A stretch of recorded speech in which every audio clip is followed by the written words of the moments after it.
Three. Hey there, welcome to the Financial Advantage podcast powered by the Wells Funding Group. Super excited today to have Derek Manis with us. He is real estate professional with FC Tucker. And Derek, thank you so much for being a part of the show. Yeah, thanks for having me. I appreciate it. Yeah, I love it. I love it. So enjoyed hearing your story. How did you get into the business? Interestingly enough, I got my real estate license originally in 2001. I was working in the automotive industry, and I just really knew that it wasn't what I wanted to do. And so I kind of was sneaking out twice a week to take classes at night and end up getting my license. Got a job with Century 21, the local Century 21 brokerage in the town that I lived at the time. And I had gotten my name tag, and I took the name tag in to the owner of the dealership's desk, and I said, "Boss, it's time. I'm ready to move on, and I'm going to sell real estate." He said, "Man, I can't lose you. What do I have to do?" And I gave him a dollar amount, and he said, let's do it. Get back to work." I said, "Yes, sir." So I sold my soul in 2001. And then what happened was, over time, 2018, I finally said, "That's it. I got to go. I cannot do it." So I gave him a year notice, hired a replacement for me, got him trained and up to date. And on my 20-year anniversary at that dealership, I left the car business in 2019, March of 2019, and started in real estate, and just, man, hit the ground running, and it's been awesome ever since. So I'm now in my 6th year, but or almost to hit my 6th year. Sorry, I'm 5 years in, a little over 5 years. So, but yeah, it's been good, and yeah. Awesome. What are some of the things that you learned being in the car industry for 20 years that have applied into the real estate business? I mean, they're both people businesses, it's interesting because I went from, before cars, I sold electronics. And so you had to sell a whole lot of VCRs and washers and dryers and TVs to make a living. And then when I got in the car business, you didn't have to sell quite as many of those as you did the VCRs. But and then you get into houses, you don't have to, it's just less volume. Uh, that part I like. And but yeah, it's definitely just a people business. I think going back to my car days, when you're at, like, I worked for a Toyota store.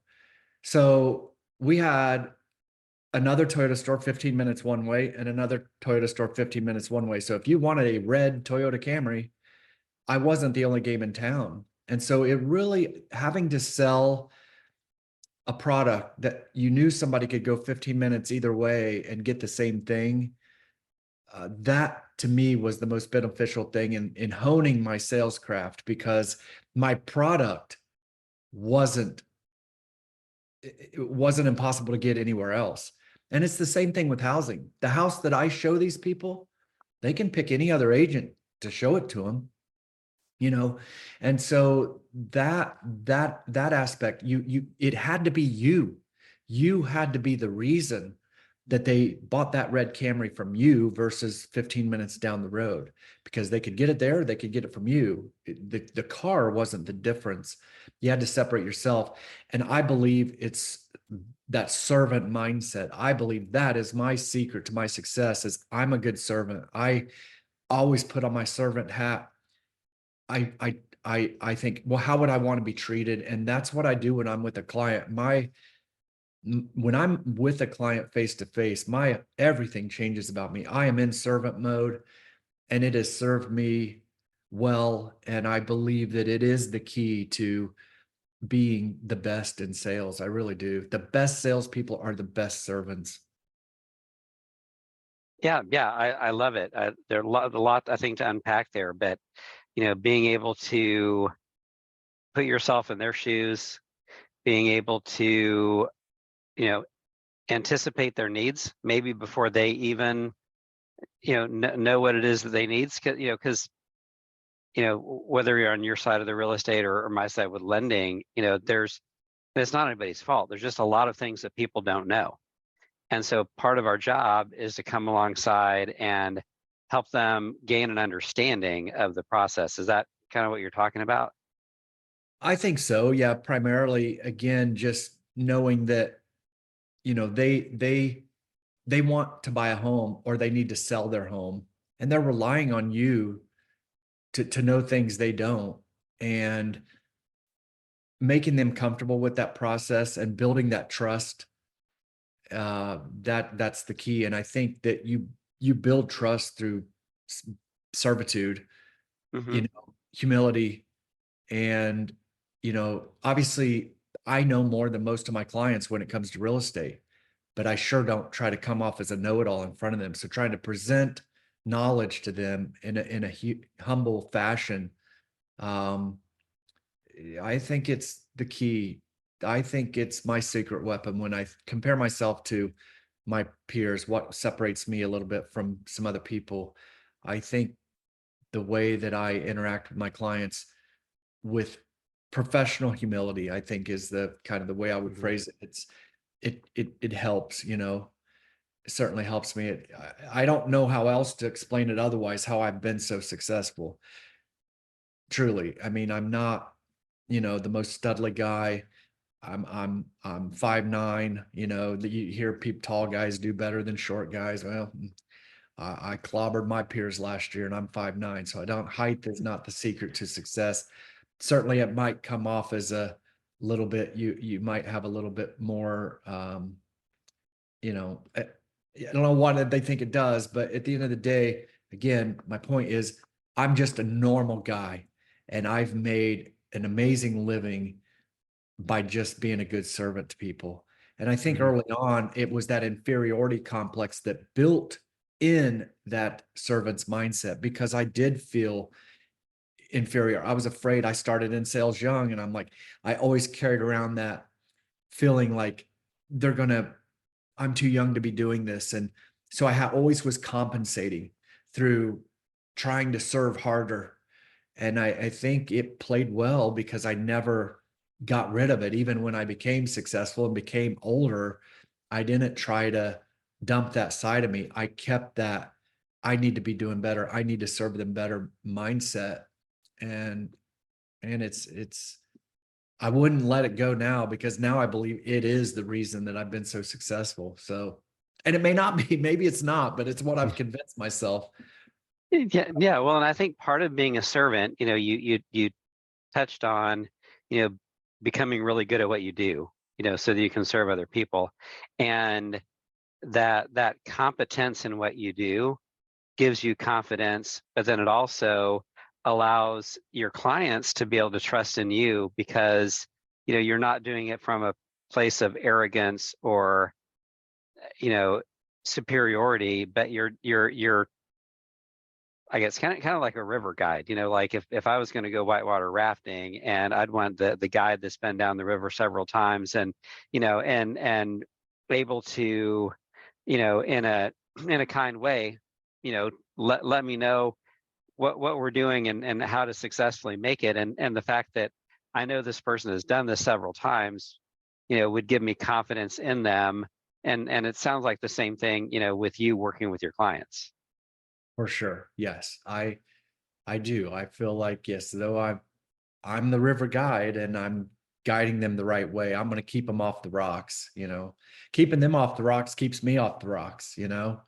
So definitely that's a great analogy. So yeah, I love it. Obviously there's been a lot of changes in real estate even in the 6 years that you've been in the business. What are some of the biggest changes that you've seen? I'm through I'm just giving my personal experience from our company. I mean, software changes have been off the Richter scale. We've changed our MLS completely changed software providers. And I have to say, it was probably the worst software launch I ever experienced in my life. And I came from the car business, if that tells you anything. And so, car business was constantly changing. You always get new databases or CRMs, and you know the way you load a deal at the car business, those software providers were always coming in and lowballing each other. So the dealers would switch for the best deal. And you're always learning new software, but that has been a nonstop change, always having to learn new software. But um, as far as structural changes in the actual business, I haven't really had to deal with much. COVID was kind of weird, just because I went through the multiple offer thing and that came out of nowhere. It was great when I listed a home because it was put a sign in the yard and just pick the offer you wanted. But on a buyer's side, man, it was challenging. And I'd tell everybody when I was meeting a first time client, I would just say, hey, look, you're going to lose 3 before you win the 4th one. That's just prepare for it because it's just the nature of the beast right now. And it was true. On average, I lost 3 homes for each client. And then they would get the 4th one. But and then of course now we've got the new NAR settlement that has created the buyer's agreement, which to me it just hasn't been much of a change. I like this change. I think they helped buyers agents by doing this. Um, they basically gave you the same contract that you get with a listing. When you have a Hmm. listing, nobody else can put a second sign in the yard. And it's the same Right. thing now with the buyer. They can't go look at another home with someone else, not without a mutual release. So Yeah, I agree. There's, obviously, a lot of disruption in the real estate market because of that, and the media doesn't help with sometimes the misinformation that and you know, I'm not sure they're biased. They just don't maybe understand, or they're trying to be the first one to break the story, so they don't really go through everything. But I totally agree that for those agents that are servants, are competent, are committed to the buyers, and can explain to buyers what you know really the fact that they've always been paying for a buyer's agent. They just didn't realize it because it was built into the price that the seller was selling the house for. But can explain different values, and now you can really even use that as on our end, um you know as a negotiation tool to make your offer stronger. It's like if you really want the house and you have the means, you can go in there and say, well, I'm going to give you 10,000 above asking price and give you an appraisal gap. So if it doesn't appraise, I'll still pay the difference, and I'll pay my buyer's agent compensation, which then so then for the seller, they're like, hey, I'm netting more money with this offer than on this one. And so it can really become a game changer if it gets embraced, I think. absolutely. Yeah, no doubt about it. I think the other side is for those agents that are out there paying for leads, that was always for me, that was part of the way I got started was I bought leads. I think from the car business, I was with a dealership. We had Auto Trader, Cars.com, True Car. I mean, I was the general manager, and of course, I was paid off the net of the store. And so sometimes I felt like I was just working to pay vendors because I would pay a $10,000 bill every month to Auto Trader, $7,500 to True Car, and then all of the different lead providers we were paying was unbelievable. Well, then I get into real estate, and I'm like, hey, look, if people would if they were buying cars using these lead sources, surely this works with Zillow and realtor.com. So I did the same thing. And uh, what I found was, sometimes someone would call you from Zillow and you would get the lead and they would simply say, hey, we'd like to look at this home. We have an agent, but they're on vacation. So they were just using you. And of course, the buyer doesn't understand that you paid for that lead and you're not going to get another lead for 6 days now because you just stole my spot in line by throwing this lead in the trash. But it is, you take what you get with those round robin type leads. And so I always just tried to, in those situations, I still showed the house. Many agents don't, but I still did, just because I took the opportunity to say, hey, look, just so you know, this is how this works. And I know I'm wasting my time and I'm doing this for free for you, never going to get anything from it. I respect your loyalty to your client, but you just never knew down the road that relationship would sour between them and their agent they had, if you can make some sort of impact. Or so I always took the opportunity to, you paid for the lead anyway, you might as well give it everything you got, you know. Hmm. But now it's just opposite. You would not be able to waste your time. You would be able to tell that client, no matter how bad I want to show you this home today, I can't, because I can't legally get you in the house without a contract between you and me. And so you Right. don't have to waste your time. Number two, you are now going to, that client is going to be obligated to you. You might have paid for that lead and they might have met you. They didn't have another agent at the time, but after they met you, they might have just saw another house in a different zip code and called a different Zillow agent, dialed the Zillow line to get a different agent. They can't do that anymore. And so, to me, that improves the situation for the buyer's agent. So I like it. I like the change. I think it's a good thing.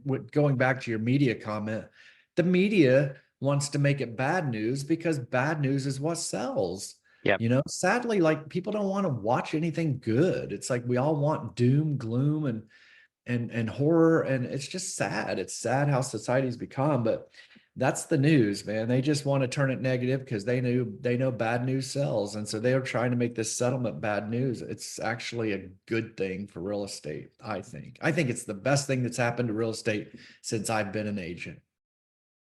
Yeah, yeah, I totally agree. I loved how how you equated the buyer's presentation and the agreement with the listing presentation and the agreement. If you're going to a listing, you're not just gonna, oh, hey, this is my house, sign my paper. You're going to be you're going to explain to them, how you are setting the price, what your marketing looks like, how you're going to protect their interests, how you're going to negotiate on their behalf, and how, you're going to help them get success, and, whatever success looks like to them. And really the same thing, I think, now with the, with the buyers, instead of, being taken for granted that, oh yeah, we're going to get compensated by the seller, so we can, probably wrongly say that you don't pay me anything. Now you have to give them a presentation, explain what you're doing, and, they get an equal seat at the table. Pretty much, yeah. I mean, it's just forcing you to kind of explain the process better up front, which is a good thing for the market. It's a good thing for the buyer. That might create a little bit more work for the buyer's agents, for those that weren't doing it in the first place. Hmm. But again, I think it's just going to make agents better. It might Yep. weed out a few of the people that just don't feel comfortable doing it. And so I think, hopefully it'll become just real estate agents will become better. They'll be forced to become better, and that's good for the public. Yep. Yeah. Yeah. And then I think really, um, the most of the issue, I think, was really kind of around that educating point, is that, that buyers didn't understand how the process worked. And now, now they do. And then it gives the agent a lot of flexibility as to, what, how you want to work that. I've heard it compared to, some restaurants you pay and then you eat. Other restaurants you eat and they trust you to pay, but there's always a point in time when you're going to pay. And part of what the buyer's agency compensation agreement does is just let people know that, there is a cost for the services, but, oh, by the way, here's how that generally works, and it's probably going to work different on different price points. Those price points that are more first-time home buyers, you know, those sellers, whether they're builders or individuals, are going to be more likely to incentivize an agent to bring someone to their house than, maybe something that is, more of a move up type buy, where, someone has sold a house and they have, the resources to have different options. Yeah, yeah, definitely.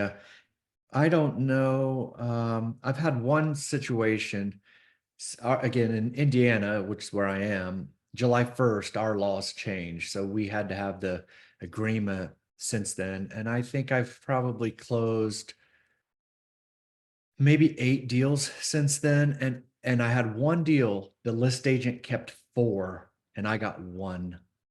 Hmm. So yes, it was the most brutal split I've seen in my time in real estate. Now, this was on a $500,000 house, 579, mind you, 579, and she kept 4. My gut tells me that the she negotiated 5% with her seller, and they said split it up however you want it.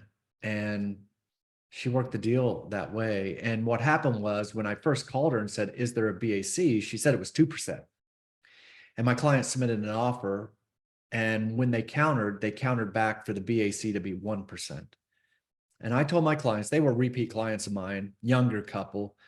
And I just told them, I said, "Hey, look, you guys, I've sold you a home before. I'll deal with the 1%. It is what it is. But I was shocked to see that at the end of it, she kept 4%. And these were elderly people that she took. It was the highest percentage I've ever seen. I even on $100,000 house was probably because you would see sometimes 7%, a 4 and a 3. I've seen that done many times, and that's been done to me. If I was showing $100,000 house, the list agent kept 4. But to have a house that high priced at 4% for the list agent, it was extreme. And I felt sorry for the sellers, honestly. But at the end of the day, hey, she made her big fat check, and it was a hard pill to swallow, seeing that settlement statement. But what are you going to do? Hmm. I was there I agreed to do it during negotiation, and during negotiation, I didn't know she was at 4, because you don't know that till you see a settlement statement. I didn't say, "Well, what Right. percent are you taking?" Because I would have probably never agreed to it. I would have probably held out and said, "Heck no, you're not keeping 4 and giving me 1, lady. Give up 1. If I'll take 1 if you're at 2." Then I would have done something like that. But you know what? It was early in the brand. It was brand new, and so I think she just took liberty to give it a whirl and see what she could pull off. And she got me. But it won't happen to me again. Not like that. So next time I will ensure I'll take a 1 for my client if I have to. But I will ensure that it's fair.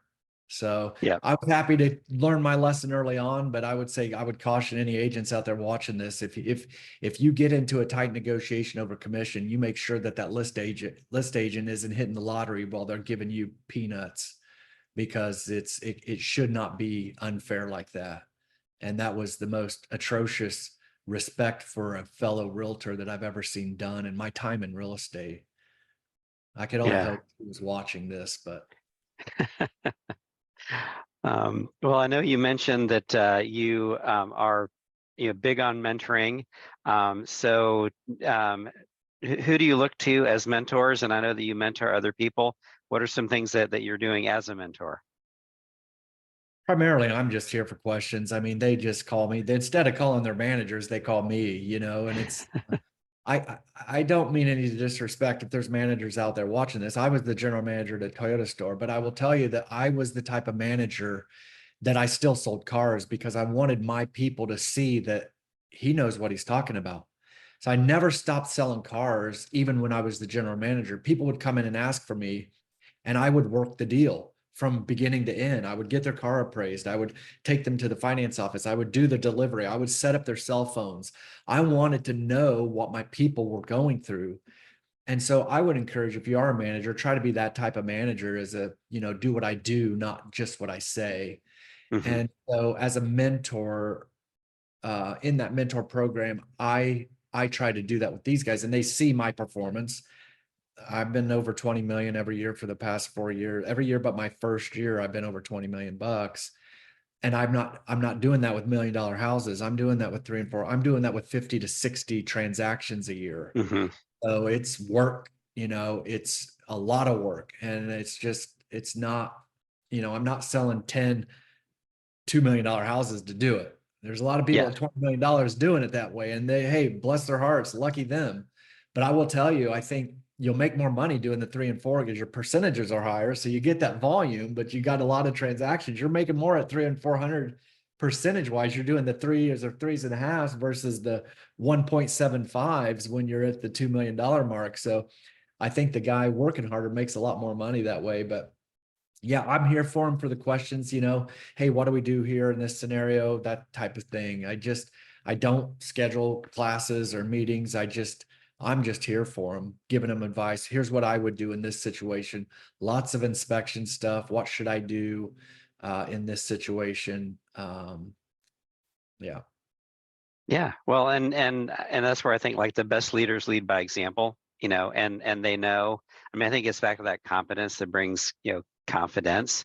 So whether it is, a buyer or a seller, right? I mean, I don't know exactly the stats, so I can make it up, right? But I would imagine most people probably don't buy or sell more than 5 houses in a lifetime. I mean, I don't know exactly what it is, but you're doing 5 or 6 a month. So you just have a lot more reps. And so, like that, going back to that, whitewater rafting guide, you know where the rocks are, where okay, it seems like it's calm here, but just wait, you're going to hit this curve and it's going to get crazy.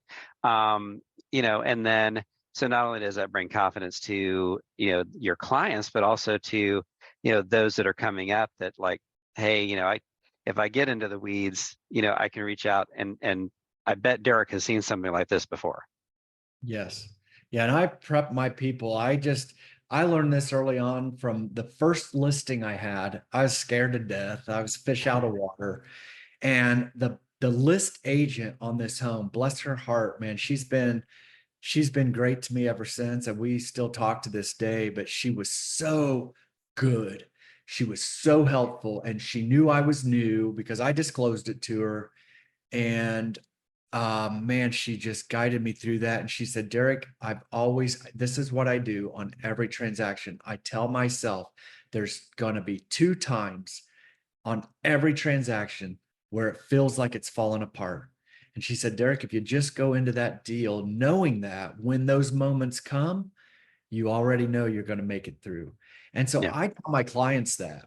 I will tell them as we get going, I said, hey, look, there's going to be 2 times statistically that pop up through our transaction where it feels like it's falling apart. Just hang in here with me. It's going to feel bad, but we'll get through it and we'll get to the next step. And once we get over those 2 big hurdles, we're going to be home free. And just setting that early expectation to know that there's going to be bumps and scrapes, it does make it easier to get through. Yeah. Yeah, yeah, I love it. Well, what advice would you give to either a newer agent or someone who's thinking about getting into the real estate business? I think the best advice I could give anybody thinking about getting into real estate is if you're not in sales already, do something in sales first. Sell cell phones, sell cars, do something else in sales prior to getting into real estate to just build your sales muscles. Prove to yourself that you can be a successful salesperson. Don't test your sales skills in the real estate market. I know it's been done. I know that there's success stories out there for people that have never sold a thing in their life and then got in real estate and were successful. But I can tell you that I just read the stat last week. 52% of real estate agents in this country year to date have 0 transactions. Mhm.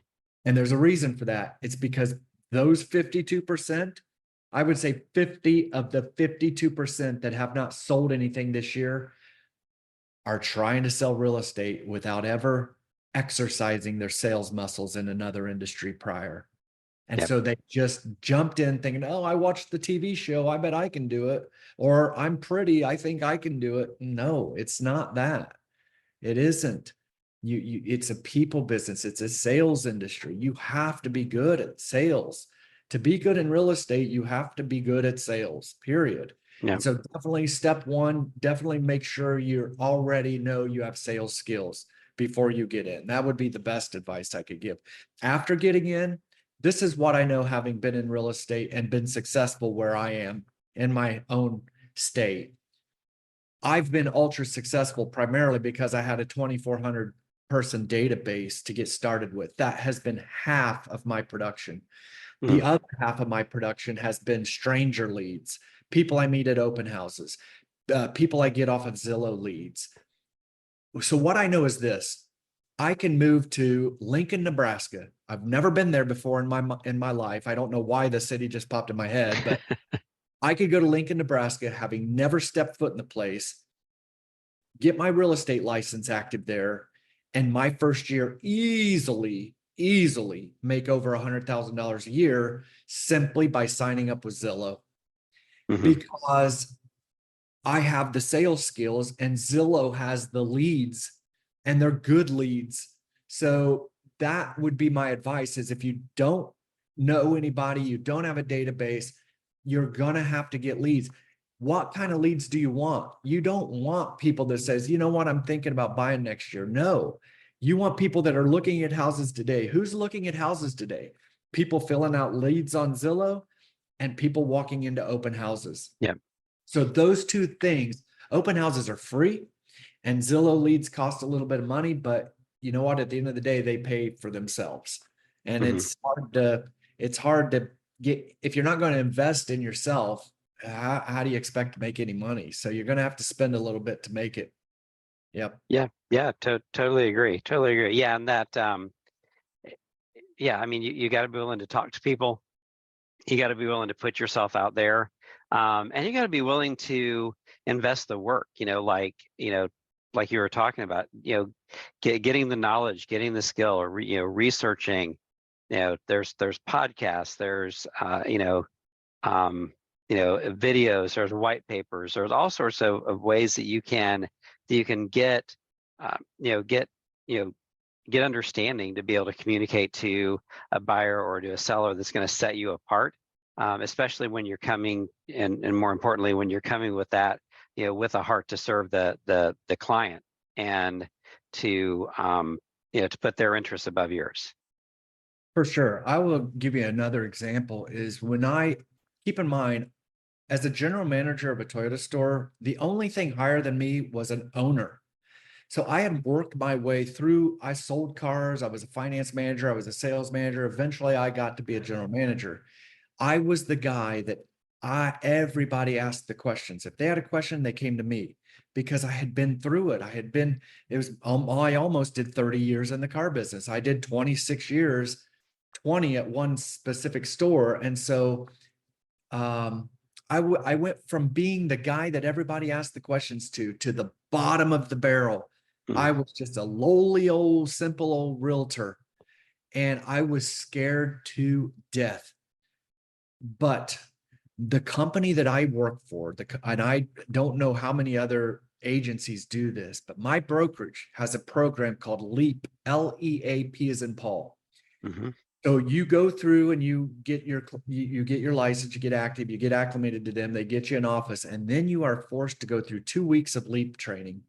And it is just like school. You get there at 8:30 in the morning and you leave at 3:30 in the afternoon. And it's 5 days a week and it's 2 full weeks. But I will tell you, after that and I dreaded the thought. I'm like, oh my God, I got in real estate, so I don't have to go to work every day. And like the thought of going back to school, I was like, you got to be kidding me. But I will tell you, at the end of that 2 weeks, I went from feeling like uh, I didn't know what I was doing to I was so calm and I was so ready. It was invaluable training. How to use the software, just for starters, you Mhm. know. So again, at the end of that, you knew what you had to do. You knew if somebody said, "Hey, I want to write this up," you knew how to write up a purchase agreement, you know, and you knew how to use the MLS software.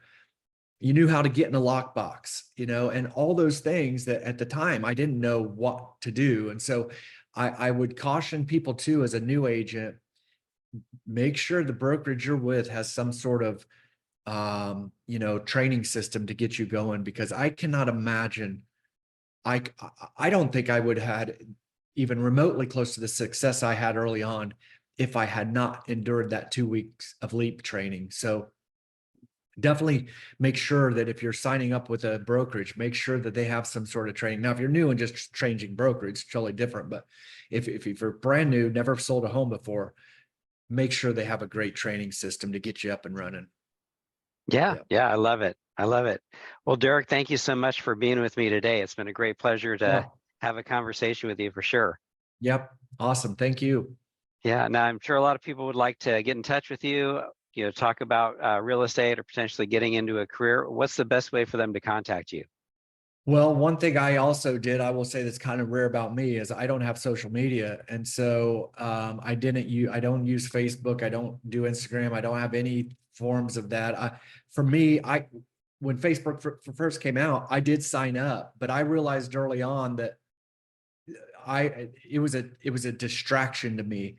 And even though I might get even more clients if I used it, the doom scrolling would be a detriment to my production and to my well-being. And so I deleted all my social media. Now I did keep a LinkedIn, so I am on LinkedIn. If you can find me there, I don't get on there and scroll, but if LinkedIn is good, because if somebody goes on my LinkedIn and sends me a message, it'll email me to my work email and say, hey, Derek, you have a message in LinkedIn. So you can find me that way. Cool. But you could also just find me on derekmanus.com. That is my real estate site. And then obviously if you put a message there, it's going to come straight to my work email. So. Awesome. Awesome. Well, Derek, thank you so much. And I want to thank everybody for listening to the podcast today, the Financial Advantage, powered by the Wells Funding Group. We can be reached at 219-230-8400. And thank you again for listening. We would really appreciate it if you would like and subscribe on whatever platform that you're on. And do us a favor, share this with two or three friends that are interested in real estate as well. I know Derek would appreciate it. I'd appreciate it. And hope you all have a wonderful day. Thank you.